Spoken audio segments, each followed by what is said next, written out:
Hi hello welcome back to my channel. எல்லோரும் எப்படி இருக்கீங்கங்க? நல்லா இருக்கீங்களா? நான் ரொம்ப நல்லா இருக்கேங்க. இன்றைக்கி நான் மிட் மார்னிங் 11 ஏஎம்லேருந்து ஈவினிங் வரைக்கும் ரொட்டீனாக என்ன வேலை செஞ்சனோ அதை நான் vlog பண்ணியிருக்கேங்க. உங்களுக்கு ஏதாவது ஒரு இடத்துல போர் அடிச்சிச்சுன்னா தாராளமாக நீங்கள் ஸ்கிப் பண்ணிக்கோங்க. என்னைய மாதிரி யாராவது இருக்கீங்களான்னு சொல்லுங்களேன். நான் வந்துட்டு ஒரு 12 மணி 1 மணிலேருந்து தான் சுறுசுறுப்பாக இருக்கவே ஆரம்பிப்பேன். நான் காலையில் 6 மணிக்கு எந்திரிக்கிற பர்சன் தாங்க. எனக்கு காலையில் எந்திரிச்சு நான் யோகா கூட செய்வேன். ஆனால் நான் வந்துட்டு ஏதோ ஒரு தூக்க கலக்கத்திலே இருக்க மாதிரியே எனக்கு தோணும். என்ன மாதிரி யாராவது இருக்கீங்களான்னு சொல்லுங்கள், நானும் தெரிஞ்சுக்குவேன். எனக்கு அந்த சுறுசுறுப்பே வந்துட்டு ஒரு 12 மணிலேருந்து தாங்க ஸ்டார்ட்டே ஆகும். 12 மணிலேருந்து நைட் ஒரு 7:00 வரைக்கும் தாங்க அந்த சுறுசுறுப்பு இருக்கும். அதுக்குள்ளே நான் என்னென்ன வேலை செய்ய முடியுமோ எல்லா வேலையும் செஞ்சு வச்சுக்குவேங்க. அதுக்கு மேலே எனக்கு வந்து ஓடவே ஓடாதுங்க டைம் வந்துட்டு. இன்றைக்கும் அதே மாதிரி தாங்க 11 மணிலேருந்து தான் எனக்கு வந்து ரொட்டீனே ஸ்டார்ட் ஆச்சு. வாங்க, நான் ஒரு சின்னதாக ஒரு குக்கிங் ஒன்று பண்ணியிருக்கேன். முடிஞ்சால் ட்ரை பண்ணி பாருங்கள். பண்ணி பார்த்துட்டு உங்களுக்கு எப்படி வந்துச்சுங்கிறத எனக்கு எண்ட் ரிசல்ட்டாக சொல்லுங்கள். குக்கிங் பண்ணுறதுக்கு முன்னாடி அரிசி வந்து இன்றைக்கி வந்துட்டு நான் என்ன குக் பண்ண போகிறேன்னா, புதினா ரைஸ் தாங்க குக் பண்ண போகிறேன். ஏன்னா டைம் ஆல்ரெடி 1:00 ஆயிடுச்சு. நான் சீக்கிரமாக குக் பண்ணணுங்கிறனால ஈஸியான டிஷ்ஷாக எடுத்துக்கிட்டேன்.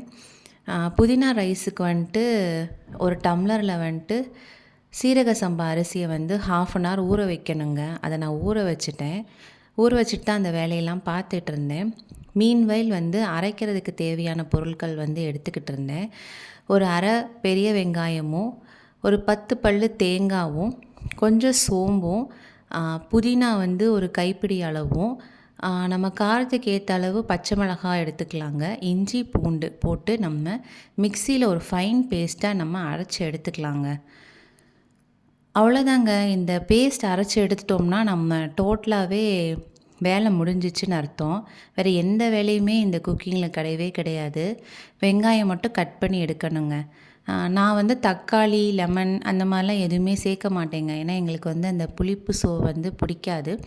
உங்களுக்கு வேணும்னா, உங்களுக்கு விருப்பம் இருந்தால் தாராளமாக நீங்கள் சேர்த்துக்கோங்க. ஒரு குக்கரை அடுப்பில் வச்சுட்டேங்க. எண்ணெயும் நெய்யும் சம அளவில் ஊற்றிக்கோங்க. நான் வந்து கொஞ்சம் கம்மியாக தாங்க எடுத்திருக்கேன் நெய்யும் எண்ணெயும். எங்களுக்கு வீட்டில் கொஞ்சம் கொலஸ்ட்ரால் ப்ராப்ளம் இருக்கிறனால நான் வந்து கொஞ்சம் கம்மியாக தாங்க இப்போ யூஸ் பண்ணிக்கிறது. இதே சாப்பாடு தான் நான் என் தம்பிக்கும் கொடுக்குறனால நான் வந்து நெய் மட்டும் கடைசியாக கொஞ்சம் ஆட் பண்ணுவேன். நீங்கள் உங்கள் குடும்பத்துக்கு எவ்வளோ நெய் தேவையோ, எவ்வளோ யூஸ் பண்ணுவீங்களோ அந்தளவு யூஸ் பண்ணிக்கோங்க. நான் பட்டை, கிராம்பு, ஏலக்காய் போட்டு தாளிச்சுக்கிறேங்க. எனக்கிட்ட வந்து பிரியாணி இலை வந்து இல்லைங்க. அதனால் அதை நான் ஸ்கிப் பண்ணிக்கிட்டேன். உங்கள் கிட்டே இருந்துச்சுன்னா தாராளமாக அதை போட்டுக்கோங்க. அதுக்கப்புறம் நறுக்கி வச்ச வெங்காயத்தையும் உள்ளே போட்டுட்டேங்க. அதுக்கப்புறம் அந்த பேஸ்ட் நம்ம அரைச்சி வச்சோம் பார்த்திங்களா, அதையும் சேர்த்து நல்லா வதக்கி விட்டுக்கோங்க. அது நல்லா வதங்கி எண்ணெய் பிரிஞ்சு வரணுங்க. நான் வந்து கம்மியாக தான் எண்ணெய் ஊற்றிருந்தனால அந்தளவுக்கு எண்ணெய் பிரிஞ்செல்லாம் வரலைங்க. 1 கிளாஸ் அரிசிக்கு 2 டம்ளர் தண்ணி ஊற்றணுங்க. நான் கொஞ்சம் 1/4 டம்ளர் சேர்த்து ஊற்றிருக்கேங்க. எனக்கு கொஞ்சம் கொலன்னு இருந்தால் தான் பிடிக்கும். கடைசியாக வந்துட்டு அரிசி போட்டுட்டு இந்த மாதிரி ஒரு கன்சிஸ்டன்சி வரணுங்க. அப்போ வந்து நெய் ஊற்றிட்டு கரம் மசாலா வந்து போட்டுட்டு குக்கரை மூடி வச்சுருங்கங்க. குக்கரை மூடி வச்சு இருக்கிறதுலே சின்ன அடுப்பை சிம்மில் வச்சு குக்கரை அதில் தூக்கி வச்சிட்டிங்கன்னா ஒரு 5 மினிட்ஸ் கழிச்சு விசில் வந்தாலும் சரி வரலைனாலும் சரி இறக்கி வச்சுருங்கங்க. அவ்வளோதான். சூப்பரான ஒரு புதினா ரைஸ் ரெடி ஆயிருங்க. அதுக்கு அல்டிமேட் காம்போ பார்த்திங்கன்னா எக் ரோஸ்ட்டு தாங்க. இன்றைக்கி தேர்ஸ்டேங்கிறனால நாங்கள் எங்கள் வீட்டில் எக் ரோஸ்ட் எடுத்துக்க மாட்டோம். ஸோ ரைட்டாக தாங்க. நான் வந்து கடை தயிர் தாங்க ப்ரிஃபர் பண்ணுவேன். ஏன்னா எனக்கு கொஞ்சம் கெட்டியாக இருந்தால் பிடிக்கும். நான் வீட்லேயும் தயிர் ஊற்றுவோங்க.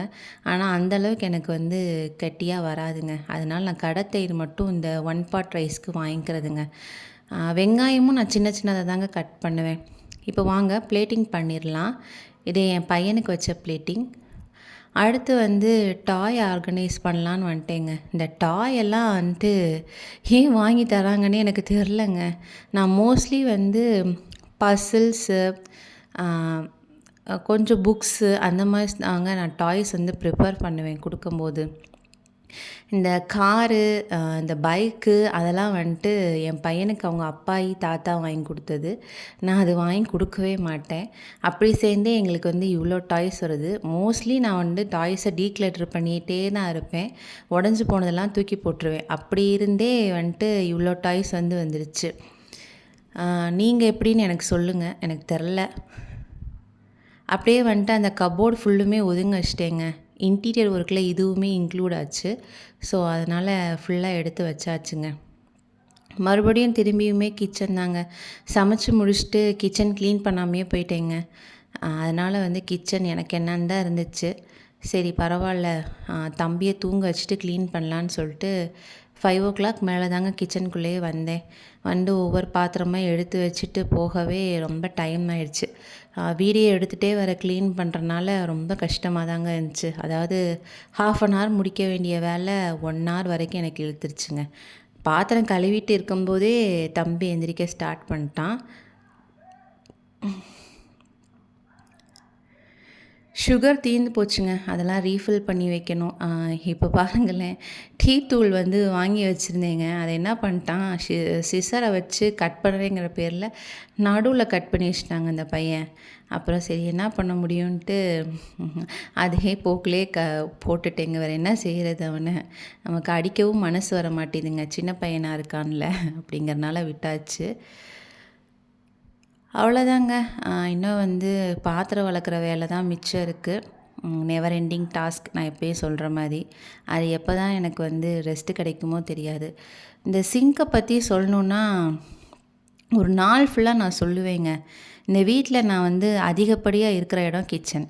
அந்த கிச்சன்லேயே நான் அதிகப்படியாக நிற்கிற இடம் எதுன்னு பார்த்தீங்கன்னா இந்த சிங்க்கு தாங்க. இந்த சிங்க்குக்கும் எனக்கும் எவ்வளோ வேவ் லென்த்துன்னு பார்த்துக்கோங்களேன். நான் கஷ்டமாக இருந்தாலும் பாத்திரம் விளக்குவேன், சந்தோஷமாக இருந்தாலும் பாத்திரம் விளக்குவேன். இல்லை ரொம்ப ரொம்ப வந்துட்டு டைமே மாட்டேங்குது, போர் அடிக்குது அப்படின்னாலும் ஏதாவது உள்ளே இருக்க பாத்திரத்தை எடுத்து போட்டு விளக்குவேன். அந்த அளவு எனக்கும் இந்த சிங்க்குக்கும் ஒரு கனெக்ஷனுங்க.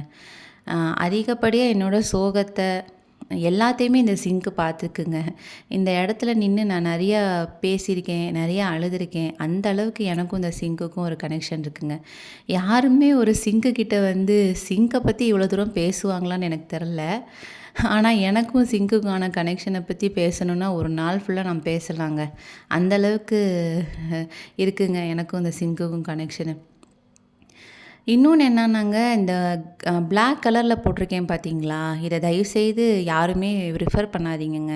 ஏன்னா ஒரு வாரத்துலேயே வந்து ரொம்ப வந்து ஹார்ட் வாட்டர் ஸ்டெயின் வந்துடுங்க. நம்ம வந்துட்டு அதுக்கு வேறு ஆயில் அப்ளை பண்ணிக்கிட்டே இருக்கணுங்க. இல்லைன்னா ரொம்ப அசிங்கமாக தெரியும் அந்த இடத்துல வரைக்கும். முடிஞ்ச வரைக்கும் நீங்கள் வந்துட்டு ஸ்டெயின்லெஸ் ஸ்டீல் சிங்க்கே ப்ரிஃபர் பண்ணுங்கங்க. அதான் நல்லது. செகண்டு பார்த்திங்கன்னா இந்த அடுப்புங்க. முன்னாலாம் நைட் ஆனால் வந்துட்டு இந்த அடுப்பை வந்துட்டு க்ளீன் பண்ணிட்டு தாங்க நான் படுப்பேன். இந்த மாதிரி தான் க்ளீன் பண்ணுவேன். இடையில என்ன ஆயிடுச்சுன்னா, நான் இப்படி க்ளீன் பண்ணி அடுப்பு எரியாமையே போயிடுச்சுங்க.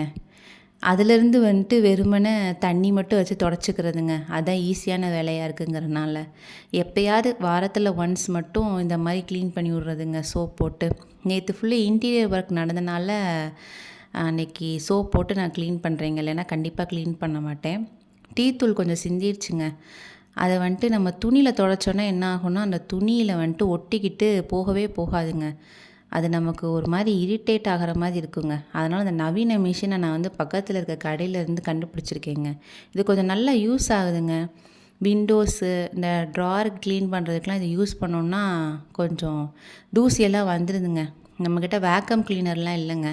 அதனால் வந்துட்டு இதை யூஸ் பண்ணிக்கிறதுங்க, அந்த ஓரத்தில் இருக்க டஸ்ட்டெல்லாம் எடுக்கிறதுக்கு. நீங்களும் வேணும்னா வாங்கி யூஸ் பண்ணுங்கள். எனக்கு தெரிஞ்ச ஒரு 100 என்னமோ தாங்க அதை நான் வாங்கும்போது. இப்போ எவ்வளோன்னு தெரில. நான் ஒரு 6 மாதமாக அதை யூஸ் பண்ணிகிட்ருக்கேங்க. உங்களுக்கு பிடிச்சிச்சின்னா வாங்கி யூஸ் பண்ணுங்கள் எங்கேயாவது பார்த்தீங்கன்னா. அவ்வளோதாங்க. ஃபுல்லாக க்ளீன் பண்ணி எடுத்தாச்சுங்க கிச்சனை. இனி வந்துட்டு எந்த வேலையும் நம்மளால் கிச்சனில் பார்க்க முடியாது. கிச்சனை வைண்டப் பண்ணிட வேண்டிதான்.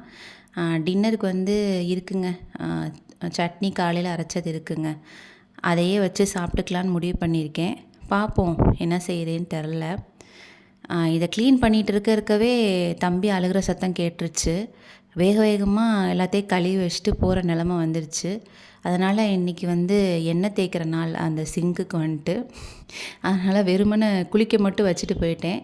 நாளைக்கு வந்து எண்ணெய் தேய்ச்சி குளிக்க வச்சுக்கலான்னு விட்டுட்டு போயிட்டேன். அவ்வளோதாங்க. இதுக்கப்புறம் வந்து அவ்வளோதான். அவரை தொடச்சிட்டு நம்ம வந்து வேண்டியதான். அப்புறம் தம்பி வந்துட்டு எந்திரிச்சு வந்துட்டாங்க. அடுத்து வந்துட்டு பால்கார் வந்திருப்பாரு. பால் வந்து வாங்கணுங்க. அதுக்காண்டி வெளியில் போய்கிட்டு இருக்கேங்க. இந்த புத்தரை பற்றி நான் பேசியிருப்பேங்க. தனியாக ஒரு ஷார்ட்ஸாகவே போட்டு பேசியிருப்பேன். இந்த புத்தரை நான் எப்படி வச்சேன், எப்படி நம்ம வீட்டுக்கு வந்தார், எல்லாமே சொல்லி பேசியிருப்பேன். உங்களுக்கு வேணும்னா ஒரு தடவை போய் செக் பண்ணி பாருங்கங்க. இந்த புத்தர்னால் நான் எவ்வளோ கஷ்டப்பட்டேங்கிறது எனக்கு மட்டும்தாங்க தெரியும். ஃபைனலி அந்த புத்தரை அந்த இடத்துல உட்கார வச்சு பார்க்கும்போது உண்மையிலேயே ஒரு பெரிய மன நிம்மதி தாங்க எனக்கு இருக்குது. பால்கார் வந்து பாலை ஊற்றிட்டாருங்க. அவ்வளோதான், பாலை வச்சாச்சுங்க. அடுத்த வீடியோவில் பார்க்குற வரைக்கும் பாய்ங்க. நான் 2 நாள் லீவுங்க. திங்கட்கிழமை சந்திக்கலாங்க.